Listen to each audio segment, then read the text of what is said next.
Okay, so I think we should be recording, although I would like confirmation of a red dot somewhere that I'm not seeing, but let me. Yep, okay, it looks like we're recording.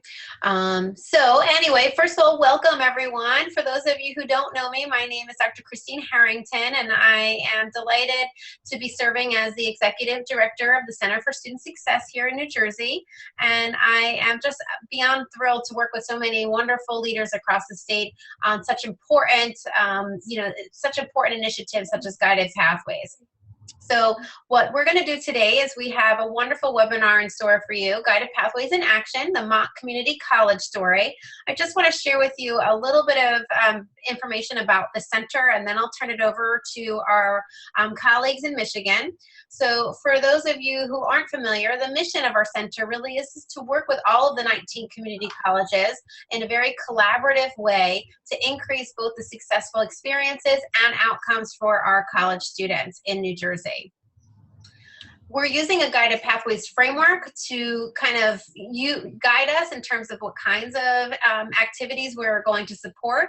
And you can see here there are 4 primary buckets, making sure students have good pathways and programs to participate in, making sure we have good onboarding or intake processes that help students with the advising and the career exploration, making sure that's really strong, ensuring that students are learning, so supporting faculty in the teaching and learning process and making sure that's a really effective, using effective pedagogical practices, etc., in all kinds of coursework, and then making sure that students stay on the path and are supported.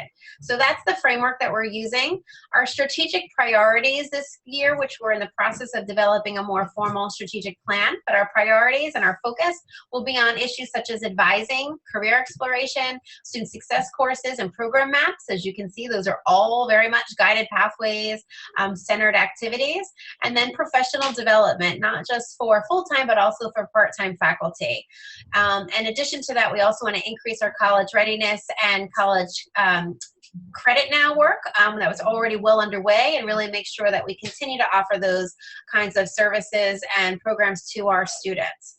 So at this point, I'd like to introduce, we have our colleagues in Michigan. So many of you have been asking for models about, from colleges that are more similar to us than dissimilar. And Michigan is really, I think, a great fit for us. And I have to thank Dr. Jasenia Mattis for identifying these fabulous colleagues out in Michigan for us and really kind of just saying, Christine, this is a really good group of folks. I think we can learn from them here in New Jersey because they do have a similar story and path. So without spending much more time, I want to just, first of all, thank, our panelists here and tell you a little bit about how this is going to work. So we have with you, as you can see, Dr. Amy Fugate, who is the Vice President for Academic Affairs. And we also have some faculty members. So we have Aaron Goulis and Dr. Candice Munoz.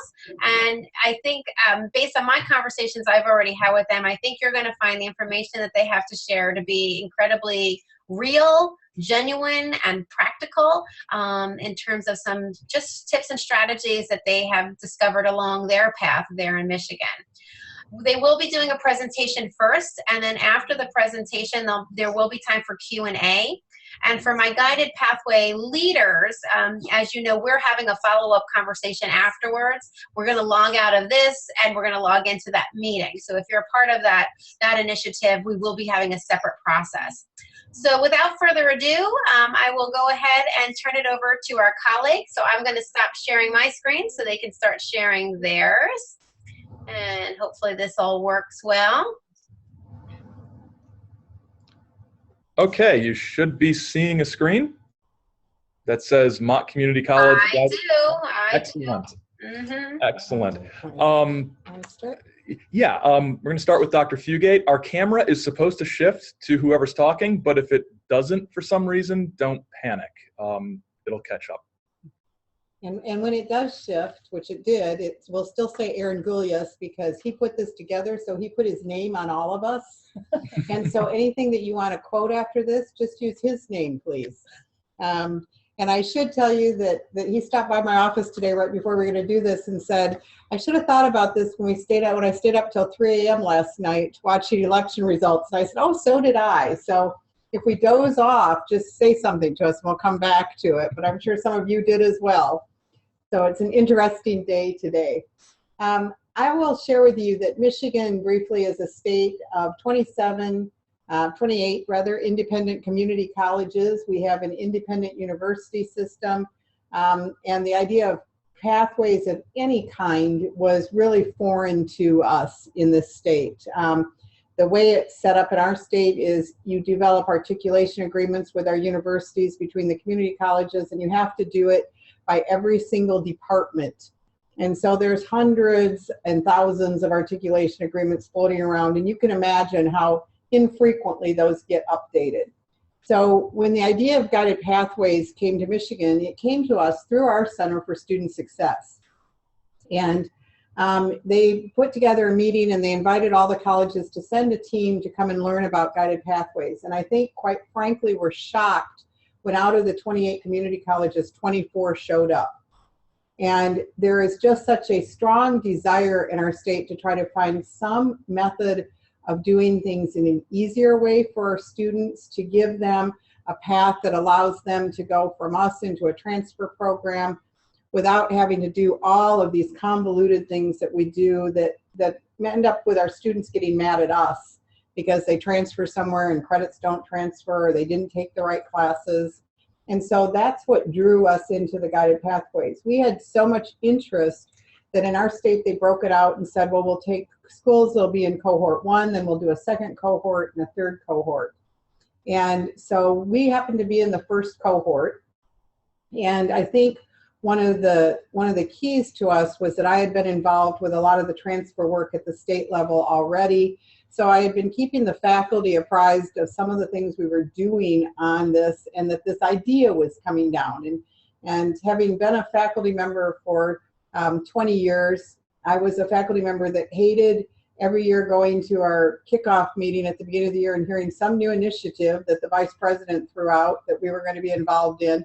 And then the next year it would be a different new initiative. And usually the two didn't match at all. So I try very hard to not be throwing a lot of just new initiatives and without making some links. And so I had been talking with the faculty about this idea that I thought this was where we might be headed. I didn't know. But then when we got into cohort 1, I let them know that and said, the one catch is we're going to have to move quickly because of some of the deadline dates that we had institutionally, not things that were put on us from the outside, but just what we needed to do. So for me, the guided pathways very quickly became, I was the lead on it for our college. So it was a coordination from my role of coordinating the things that came up on the list earlier for you. So a lot of that was student services and a lot of it was academics. And at our institution, sometimes there's a disconnect between student services and academics. We're under different leadership, and so that sometimes doesn't help things but the group I knew I could work with very quickly was faculty. So the other groups started doing some committees and some cross-functional committees, and I can share more with you about that later. But our immediate focus in Pathways was a curriculum focus, and that meant that the faculty needed to be involved. And it also meant for me that it would be far easier to sell to the faculty if it was other faculty selling it. And so Aaron, at about that time, came to talk to me about doing some different kinds of work besides teaching. So I got him involved with this. I had another faculty member involved, Dr. Bruce Dutra, who then moved to New Jersey. So I don't want to claim that Pathways did him in, but he's now a dean at one of your colleges out there. But he was one of the faculty leads for us as well on the Pathways initiative. And then it really involved the faculty all across campus working on it. So I think that's kind of the background that got us into Pathways. We started in September, and we had to have it done by April 1st. And so that's the time frame we operated in. And our goal was to create a pathway for every single discipline on our campus. And so that was no small undertaking in that amount of time. but we wanted to try to do that because we open up our fall registration. The fall we had a year to do it from the State Center for Student Success, but our fall registration opens April 1st. So we wanted to have them in place for our fall registration, which started and goes through the summer.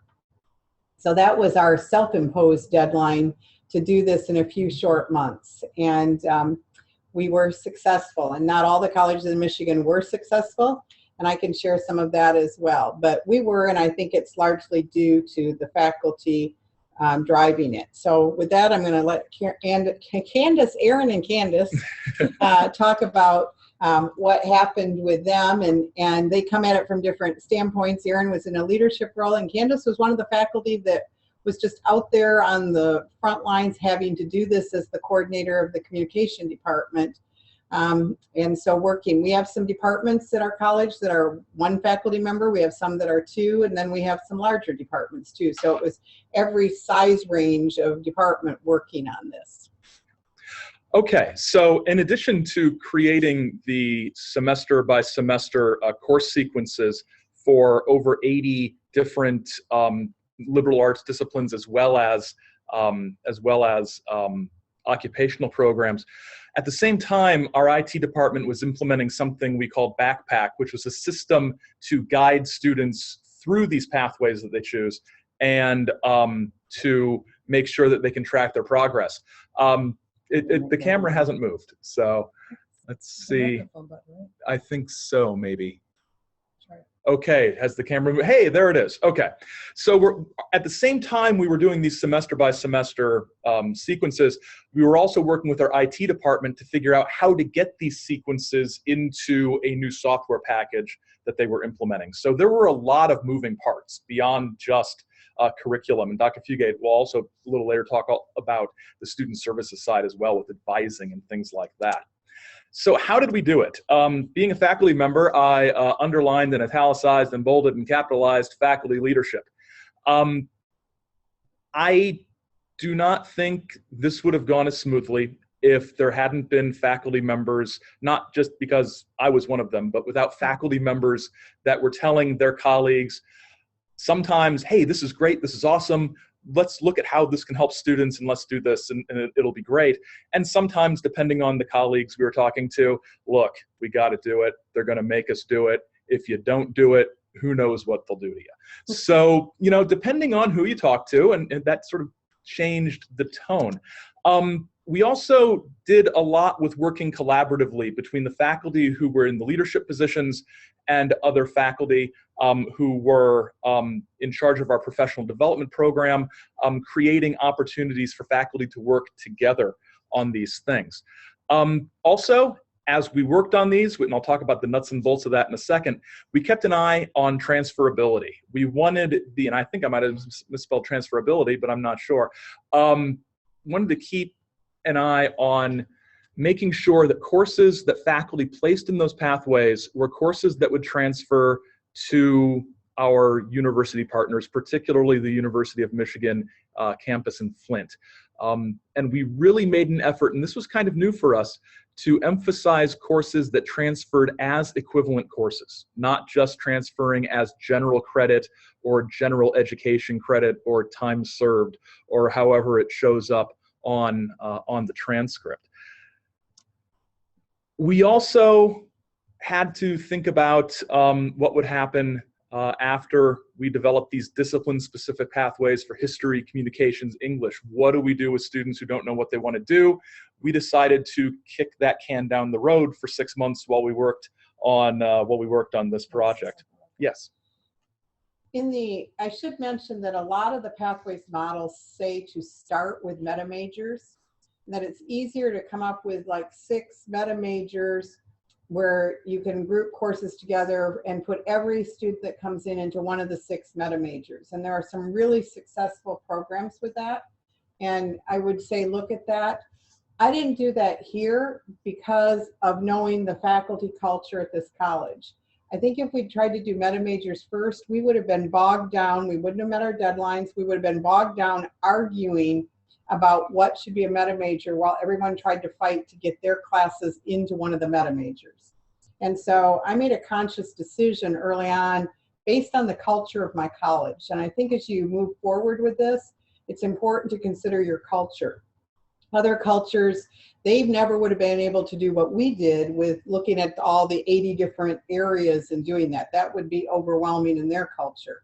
So it was easier to do the 6. But here, I felt that the faculty buy-in would come working with their own disciplines first, that if they could get their discipline up and running, then they could go back and talk about meta majors, which is the approach we've taken. And that's not the approach that's used in a lot of the CCRC literature that came out about guided pathways. They all focused on the meta majors to begin with. But I would say, you look at your culture and decide what method works best for you, because you want to get the most done that you can right out of the gate. Yeah, that's absolutely true. And as far as hello camera, as far as the nuts and bolts of what we did, I'll just keep talking while we fiddle with the camera. Basically, we created a very simple template based on a spreadsheet. There we go. Because lots of schools have different ways to write down what their semester by semester path is going to be. And in talking with our IT people, again, lots of moving parts, we knew these things would have to be on the website. And in talking with our IT people and our web team, we decided that if we put all the courses in a spreadsheet, they could work out a way to sort of automatically import the data from the spreadsheet into the website and hopefully save a little time that way.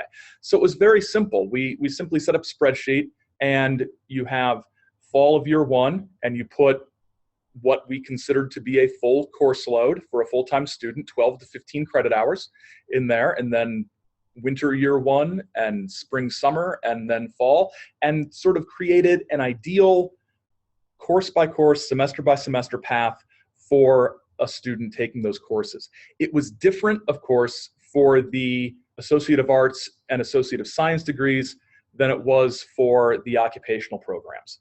For the, what we can just call transfer disciplines, faculty had to think about this in a way they'd never thought about it before, because these pathways had to do a couple things. The first thing they had to do was they had to fulfill the requirements for a degree.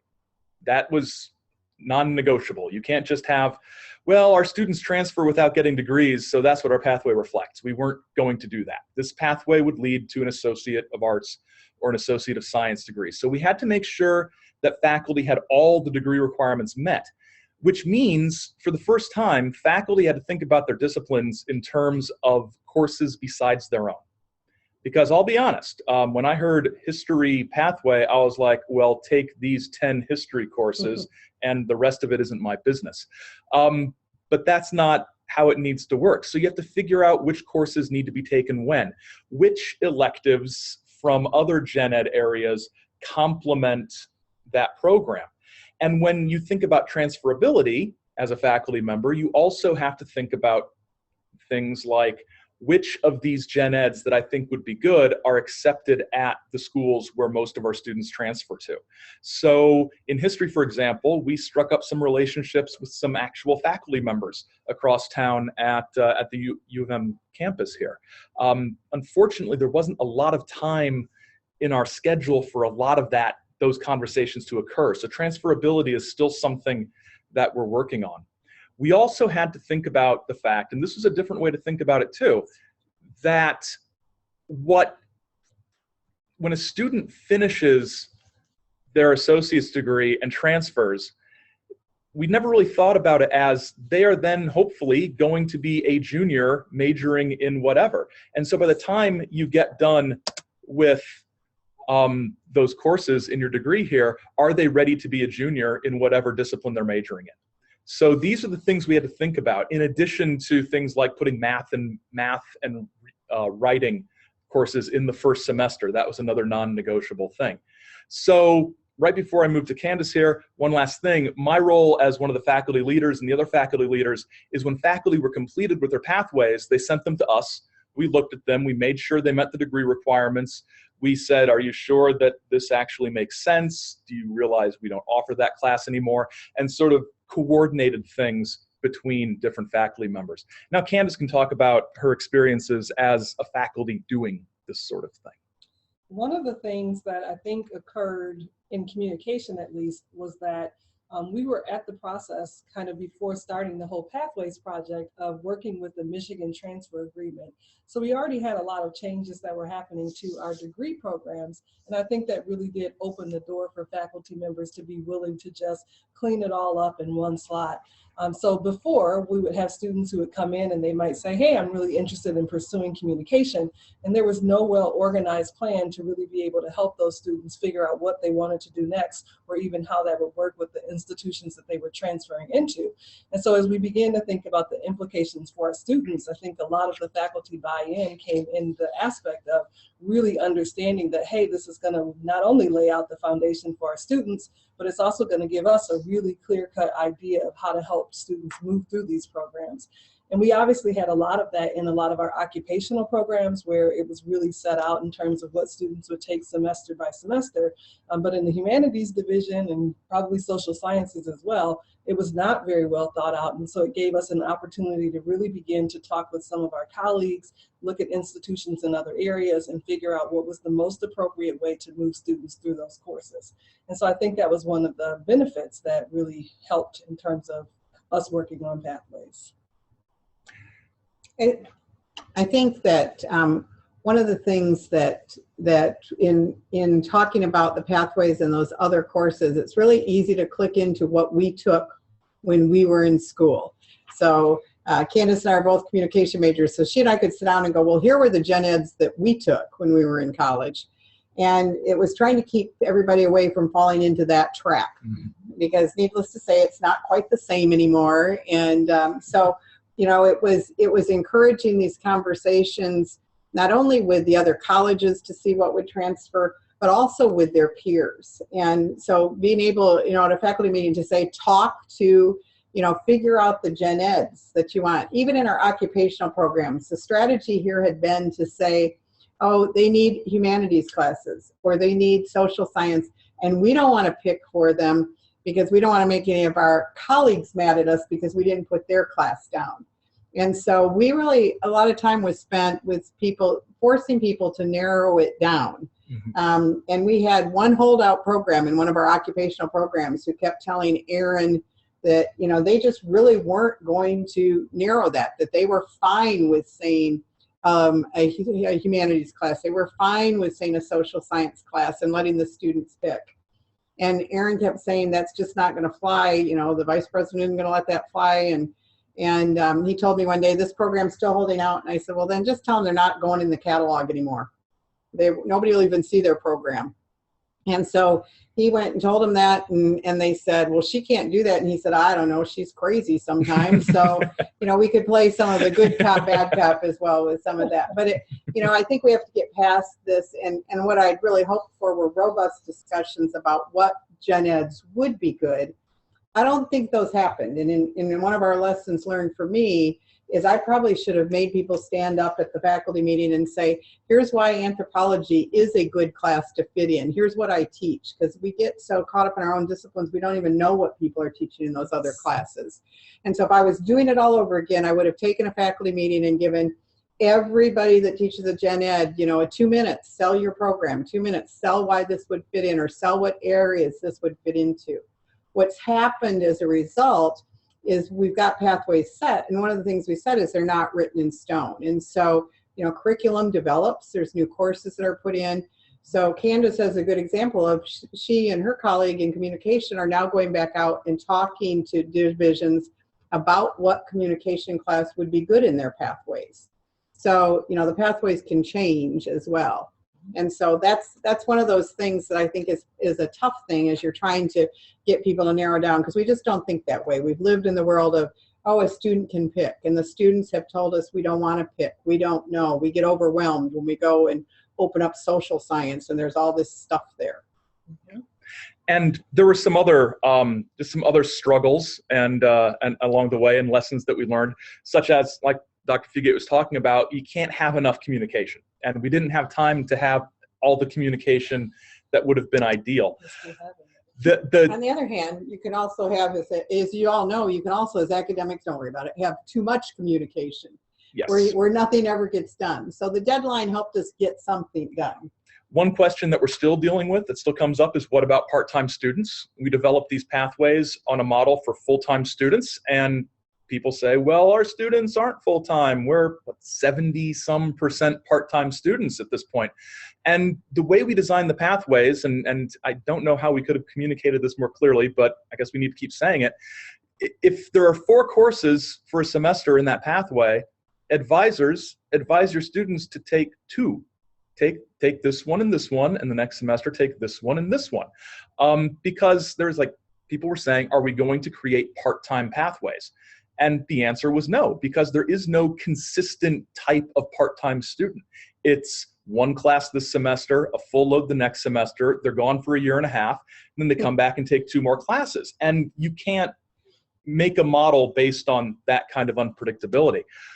I think we're hoping too, that as we do this, that we can, with the pathways laid out like this, we can show a part-time student how long it will take them. Because we're trying to fight back on the part-time and get our students taking more classes than part-time. I'm becoming convinced from some of the colleagues I talk to around the country that we've let financial aid dictate to us what a part-time and full-time student is, rather than looking at how many credits it takes you to get through.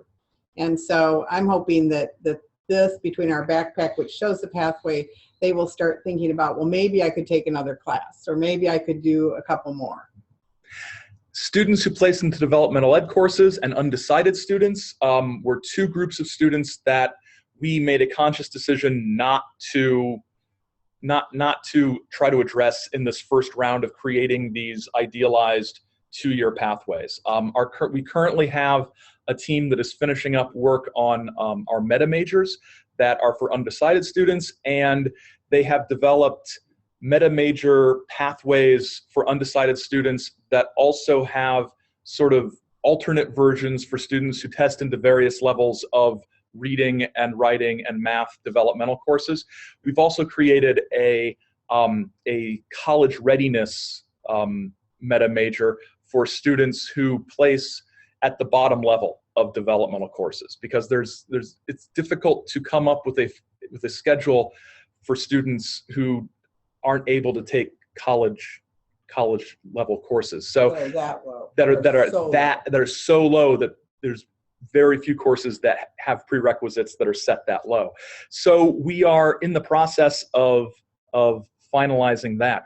To say one thing about that, I think one of the things that happened as a faculty member, it kind of forced us to start having conversations beyond our own discipline.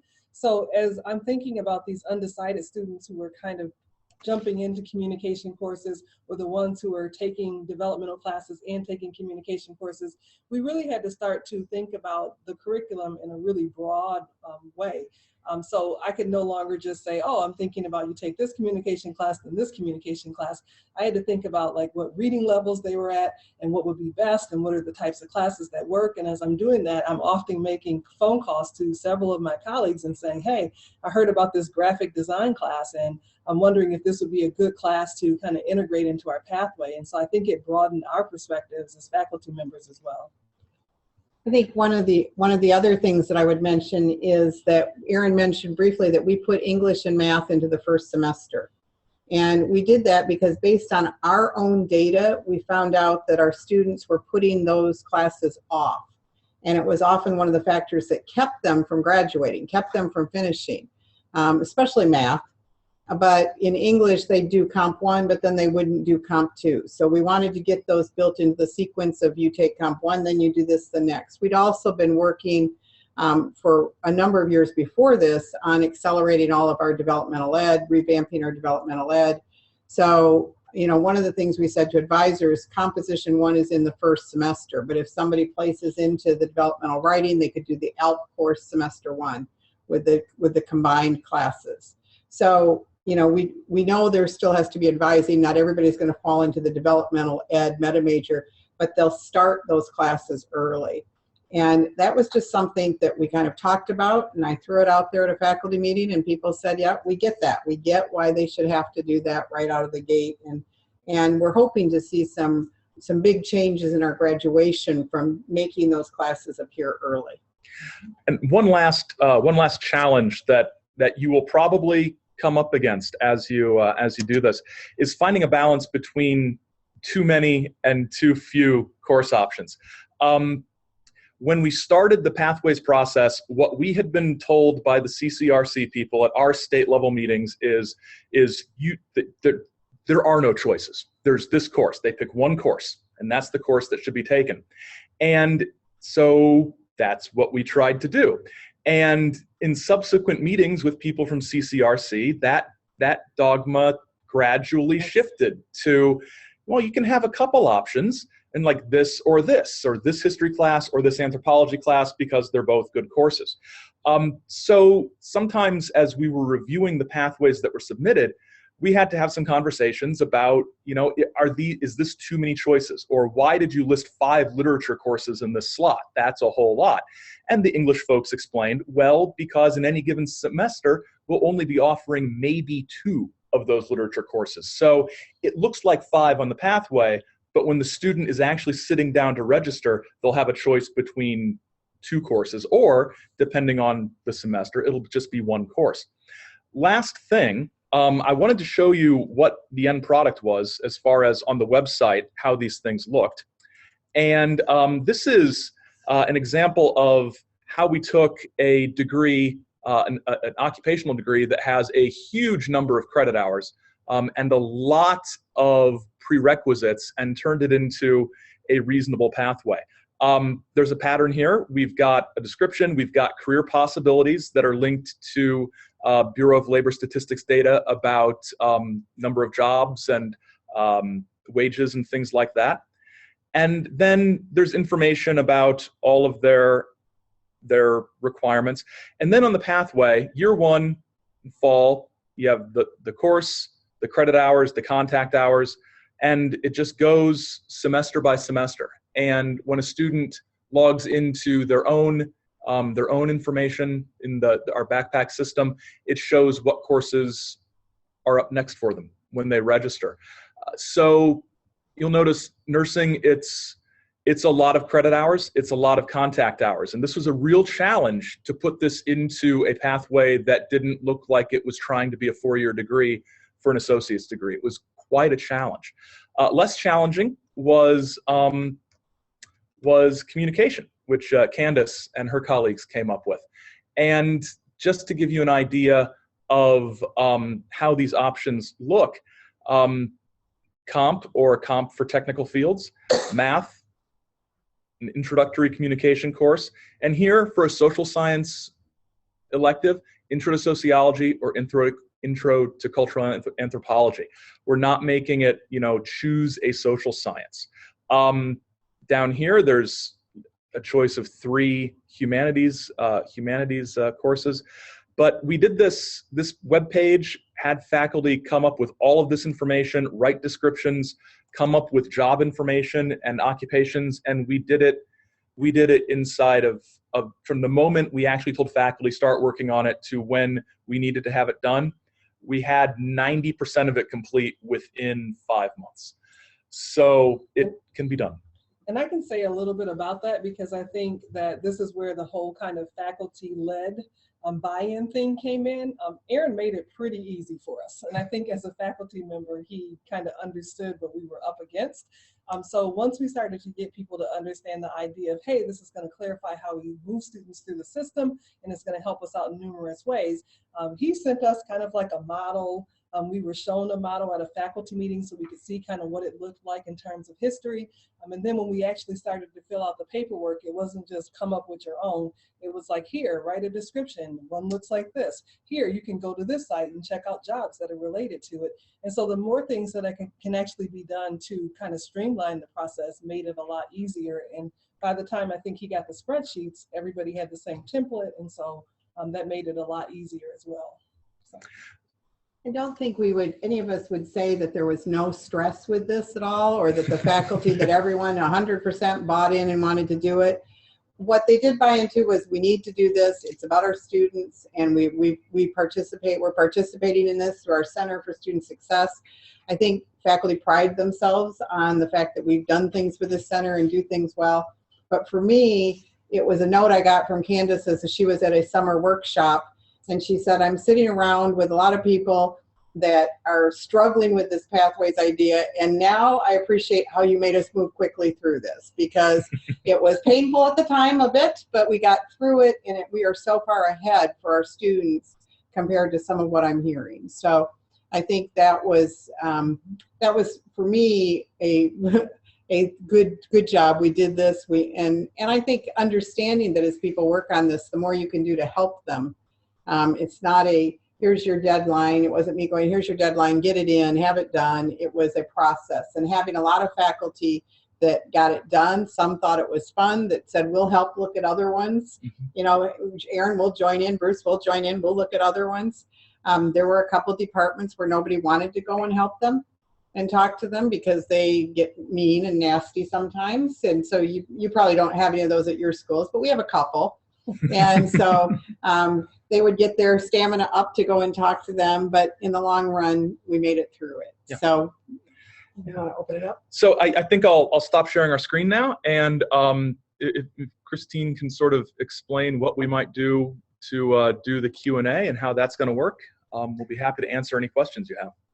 Sure. So at this point, I think the easiest way to do the Q&A is for you to write your questions in the chat. Make sure it says from you to everyone. So if someone can start off, maybe Donna, you can write a question or something to get us started to make sure the feature is working correctly. But go ahead and write your questions in there. These folks at Mott have been, first of all, thank you so much for that amazing presentation. You really identified many of the challenges and questions that we are facing here as we're embarking on this process as well, and certainly can learn from the experiences that you had. So thank you. First of all, I want to take a moment to certainly just thank you for sharing your expertise and challenges and tips along the way. Very, very helpful. And there's a question, a great question from Karen. In the pathway, is the order in which the course had listed meaningful? And you can all see the question there.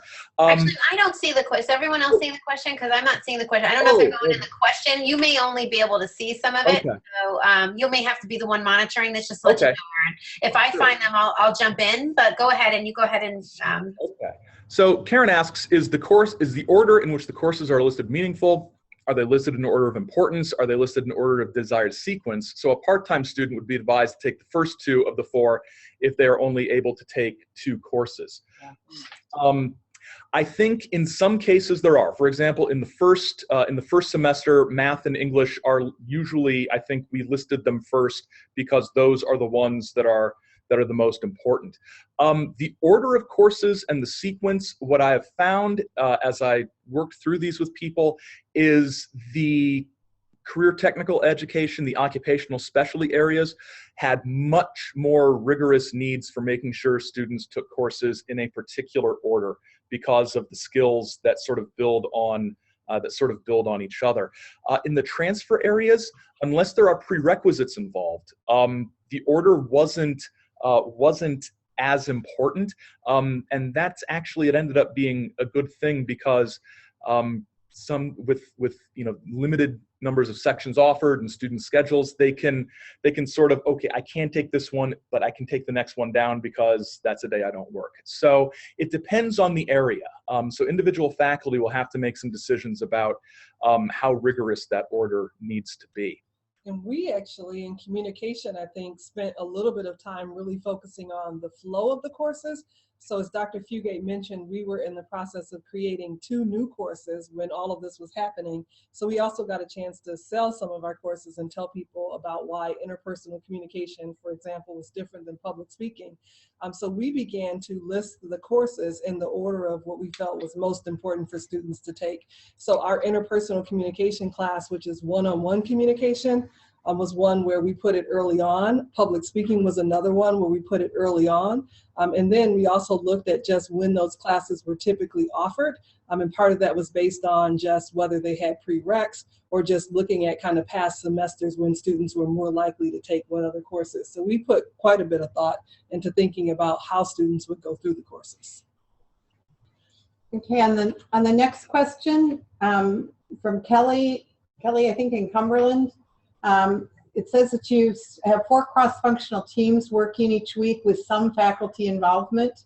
And so I would say to that, one of the things I probably should have mentioned is we also had cross-functional teams working on all of the our intake system, our advising system, our orientation process that we do. Those were cross-functional teams, and I made sure that there were faculty on all of those teams. But those were different from the faculty, the things that we just talked about, the guided pathways that we did. But those were going on at the same time, and we have part of the guided pathways, we have revamped our intake system and those as well. I will say there was more work to do there, so those are still in process. But I think I think we've talked about the part-time. Because the part-time are so different, you can't come up with a part-time model. There isn't such a thing. And so that's why we stuck with the 2-year model, that for the ideal student, you'd go for 2 years and then you'd transfer on, or you'd get your occupational degree and either transfer or go into the workforce. And we're relying on advisors to work with a part-time student to say, well, here's the pathway, just start checking them off. And so we are sticking with that pathway rather than trying to do a model of it. And the DevEd, we did the 2 things with the DevEd. The truly DevEd student, that's where the meta major that Erin talked about is going to come into play. For a student that may just need some DevEd, they might need a writing class, they might need some DevEd in math, then they just start that in that first semester and they can get through it by the time they finish. So, but we rely on the advisors to say, you're going to have some extra classes, making sure that they understand that they'll have extra classes. Another thing that I think has helped us integrate DevEd into the pathways is we're doing an increasing number of, we're continuing to work on accelerated learning DevEd courses to get students through those faster. And also we have a number of, I'm not sure how many we have, but developmental ed courses that are linked. So a student can take a DevEd course and then the linked English 101 regular comp course. And we're even looking towards possibly doing developmental reading or writing courses that are linked with other gen ed courses. That would be a good way to integrate DevEd into these pathways. There's a question from Donna about summer classes, and I think Dr. Huguet can address possibly the impact would have on financial aid, but our pathways were not consistent necessarily with summer classes. Some CTE programs used spring and summertime to put their gen eds in, because they have clinicals, they have long lab classes twice a week, and they need to get that history class and that communications class done. So our summer sessions worked really well for that. Others had those set aside for internship opportunities, so they didn't want any classes in those. And for others, it was mostly a place to put classes where you just couldn't seem to fit it, where you had a semester where it just looked like it would be really tough if you tried to put that one extra class in there. So, and sort of this was a generalization, but if you have a history student, and on average, the history students we talk to are not excited about taking science classes. So we said, okay, why don't we put science in the spring, where that will be which is part of our summer, or in the summer session, where that's the only class they take. So they can concentrate on the science and get through that, and not have to worry about a large number of classes on top of it. So it really is, this is going to sound like a cop-out, but it is very, very dependent on the particular discipline or program. And the financial aid part, we're hoping to get back to year-round Pell. And so I hope that will resolve it. We did some things with scholarships or with students spreading out some of their financial aid as well. I'm going to jump to the next question, which asked how many of them are close to 60 credits, because this was a pretty fun one for me.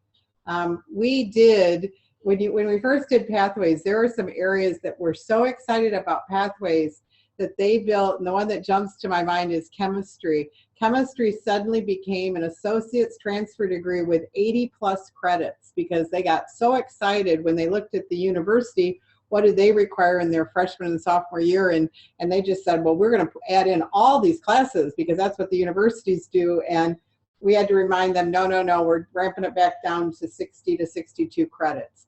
Most of our programs were there. Some areas use this as an opportunity to really revisit that curriculum and cut it back.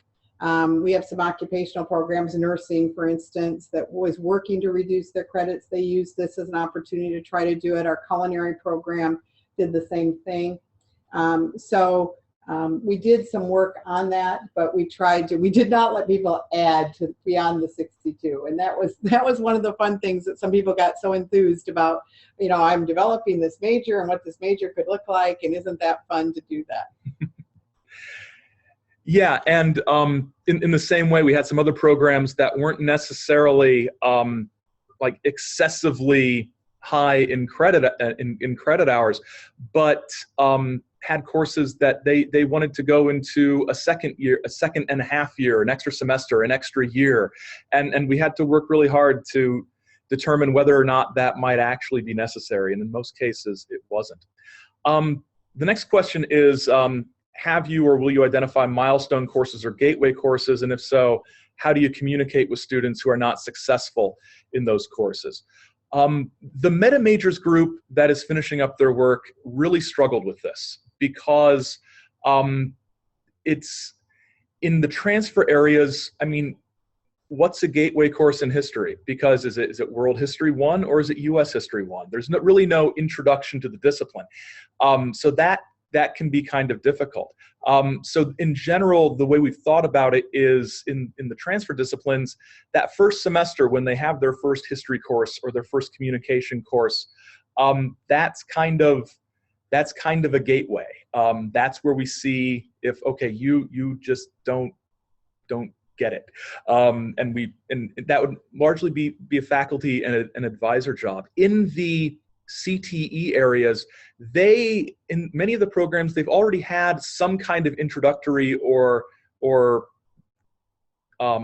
course built in to their programs already before we even did the pathways. So they had done, I'm thinking of early childhood education, for example, does a very good job of identifying early on which students really will not cope well in a room full of 2-year-olds, for example. So the occupational programs already had something kind of like that in place, and the program coordinators took a very active role in guiding their students. For the transfer areas, it's a little more difficult. Mention the revision of, I don't need to tell you what to mention. The other thing we did was we had some classes in our books that hadn't been taught for years. One of them was called Introduction to Health Sciences. One of them was called Introduction to Technology. And they were survey courses of the different areas in health science or the different areas within our technology division. And those resurfaced again and are getting a new life as we do the meta majors to try to get those broad-based intro classes.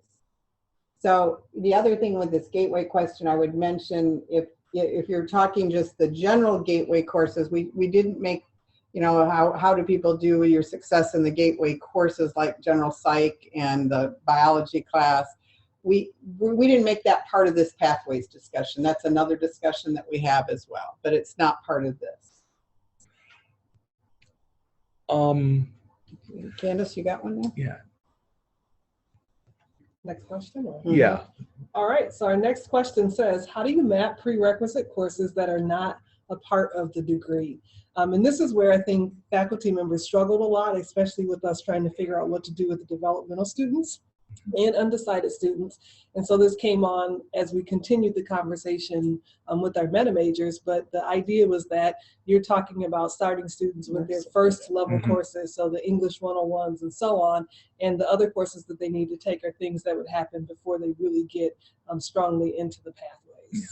And this was a huge issue with some of our health science programs, occupational therapy, physical therapy, and nursing especially, because there are these science courses, right, that they need to take.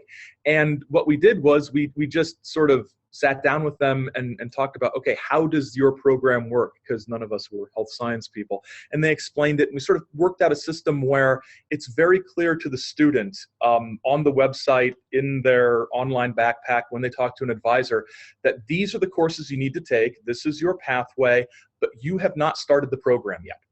And there's basically, we shared as much information as possible to make sure students know that these are courses they need to take.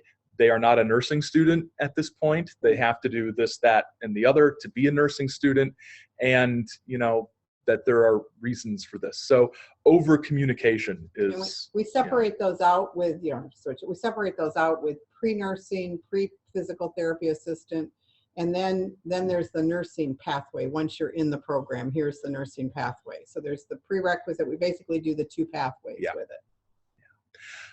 Next question. Oh, this one came up a lot. Wow. How does section enrollment and or cancellations affect the pathway from the student end? If a student cannot take a specific class in a specific semester, what happens to the pathway? We don't cancel classes. No, just kidding. Never happens. This came up a lot because course cancellations are. This is the perennial thing that comes up whenever anything is mentioned under any circumstances, right? Basically, and it was actually where this came up as an issue was not talking with faculty, it was talking with the IT staff who had to program the backpack system that was sort of locking students like prisoners into a pathway. And basically what we sort of concluded was the guided pathway is not the same as the degree requirements. The guided pathway is not a forced march. If a student has Gen Ed, social science Gen Ed in the next slot, and the specified social science Gen Ed is full, or that section, that course isn't being offered, or that course gets canceled, well, talk to an advisor, talk to a faculty member, somebody hits a button and another course that fulfills the degree requirements can get substituted in. They can just hop down to the next semester and take the next course that they're available to get into, and then they don't have to take it the next semester. It's designed to be fluid. And that was one of the big concerns starting off, is that we would have this rigid system and systems in place that would basically, there was a fear that what happens if no student is able to register for classes and we have to cancel like a whole department's course offerings. And I said, that's not going to happen because that would be dumb. So we have, we keep it fluid enough that if there's a section canceled, if there's a section full, if a student wants to go part-time, but that course doesn't fit into their schedule with what they need to do, we skip down to the next one, unless they haven't met a prereq, they can do that. It also allows us to predict the movement, right? Yeah, I think one of the other things that's important is that you don't let those conversations sidetrack you from your end goal. And I will tell you that the IT people were like, you can't force them, you can't do this. These were our IT people. They weren't the faculty making this. This was IT. And I had to say to the IT people, you don't get to determine this. You get the program to work the way we need it to work. And so I think, yes, there is no computer program that can do guided pathways perfectly. There's a human element to advising students. There's a human element to saying, okay, that class got canceled. Let's look at what else is in your pathway. But what you can't do is just go, oh, what class is there out there at 9 o'clock? Because my 9 o'clock class got canceled. And so I'll just take something else at 9 o'clock. Because what we can't have happening any longer, which is what we did, was students showing up in my office with 90 credits of random classes where they had just, and I would say to them, why did you take Intro to Graphic Design? Were you thinking about going into that? No, it was available in the time slot that I needed. And I thought, why not? And when I can't put a degree together with 90 credits because the classes are that random, that's what, to me, the guided pathway stops. So you've got 4 semesters of courses to pick and choose from. but not going outside of that. I think that was a big thing. But don't let yourself get bogged down in those discussions. You know, I had the discussion with people, will you guarantee that you'll never ever cancel another class now that we put these pathways in place? And so, yeah, you're going to run your class with one student in it, but you know, don't, you have a sense of humor, but don't let those stop your movement. Candace, you were going to say something. Yeah, I was going to say the other thing that is happening kind of at a division level is because we placed the math and the English classes ahead, we're seeing an increase in students who are taking those in the fall, and it actually allows you to kind of see how the students are moving through the system. So I know that in our division, that's one of the things that we're excited about seeing, because there are a lot of classes that require students to take English 101. And now that we know that we have this whole pocket of students who completed or are in the process of completing English 101, we get to see kind of how they are moving through the system as we move on. And this question, I know we're at about 2:55 right now, but this question from Karen is, this is like you sat at our college and heard everything that went on and asked the questions that we had to deal with. So follow up to the prereq question, what if calculus is the required course? Do you include the math prereqs into the pathway first, since many students don't arrive calculus ready? This is where I got to be Henry Kissinger, shuttling back and forth between Paris and Beijing. Basically, our math faculty said, and our physics faculty and all those folks said, if this is to be a 2-year pathway that makes a student ready to transfer to as a math major or a physics major, we have to have calculus in the first semester. That is the standard. That is what happens. That we will look Bush League if we don't have calculus in the first semester. And Dr. Fugate said that makes no sense. What percentage of our students actually show up ready to take calculus their first semester? And so they're like, but we can't have it out there that, you know, you can come here and be a math major and not be ready for calculus. And so our compromise was, and I'm surprised everybody agreed to this. I was kind of shocked and was waiting for everybody to say, no, just kidding, we hate you, was we had math put together their pathway that starts with math 170, our calculus class. That's the one that's on the webpage. That's the one people see. If the math police are checking to make sure they're rigorous enough, they can see, oh yes, calculus first semester. We also had them do a pathway that starts with pre-calculus. And there is a link in prominent letters, click here for pathway that begins with math 145. And so it's there. It's what more students are going to be using than the math 170 pathway. But the math people were happy to do it as long as the calculus one was the one that was facing the public. I don't understand why. They seem to think it was important, so we came up with something to make it happen. But to answer your question, yes, we basically did 2 pathways. One that was for calculus-ready students, and one which was for the 97% that aren't calculus-ready. I think one of the other things the math faculty wanted to do was, as we go out and work with our high schools to try to improve the readiness of our high schools and the initiatives in Michigan going on with that, they wanted them to see that that was on the pathway. Yeah, so if somebody went to our true. webpage and looked, they wanted a high school student to see, if you're going to be a math major, you need to be at calculus level. So get yourself in gear and start doing the math classes in the K-12 that you need to do to be able to come in at this. Or you're going to need to start in the summer in our math boot camp and get your skills up to be able to do this. And so I think, you know, I understand that from the math perspective, that they wanted that to be seen. So we did our what needs to be seen, and then our back reality. And I don't see more questions right now. Okay, well, I'm going to just jump in then, because I know we are just about at the top of the hour. I mean, there were great questions asked from the participants, and really excellent responses also from our panelists. So I just want to take one more opportunity to thank all of you for participating and carving out time out of your very busy day, and really allowing you know, us to kind of come together to talk about these tough topics to really help us move forward on the Guided Pathways movement. So I want to take this opportunity to just say thank you once again to our panelists, our friends from Michigan. Thank you so much, Aaron and Candace and Amy. And you know, I can't tell you how much we really have appreciated learning from your expertise. Oh, well, you're welcome. And we are, Christine, everybody has our email addresses. So if you have any questions that you didn't get to ask or that come up, we're happy to answer questions that you might have going forward. Well, thank you. We really, really appreciate that. Thank you so much. Again, just so grateful for you sharing your expertise and time. And, it's always good to know we're not in this alone.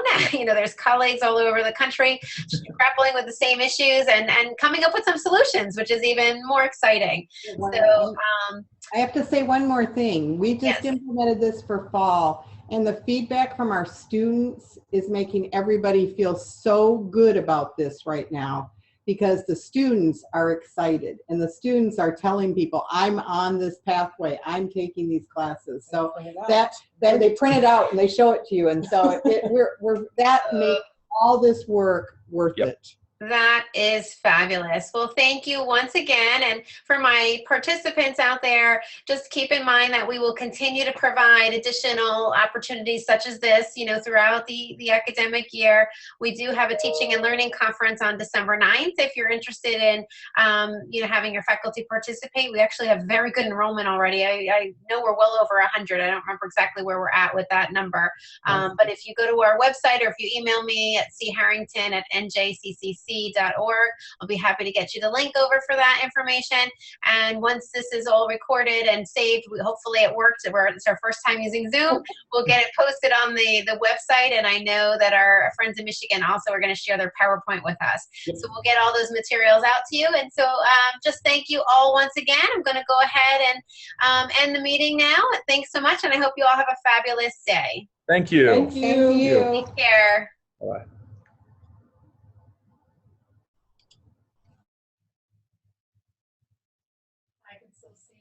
I'm hitting end meeting and